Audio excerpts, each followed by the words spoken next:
Hey friends, welcome to a brand new vlog of Judo Dhamaka. This is your host and those Judo.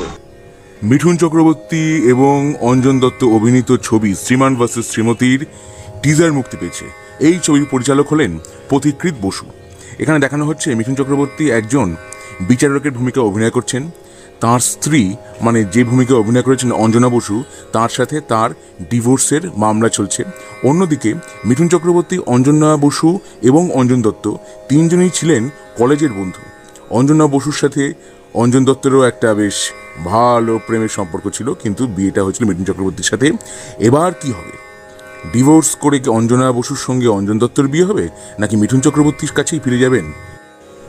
Parambrata Chattopadhyay এবং মধুমিতা সরকার অভিনয় করেছেন একটি young কাপলের চরিত্রে।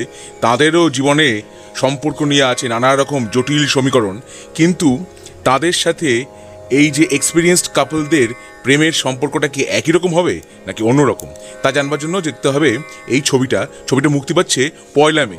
এর মধ্যে অনন্ত প্রেম কবিগুরুর লেখা সেই কবিতা থেকে আবৃত্তি শুনলাম মিঠুন চক্রবর্তীর মুখে।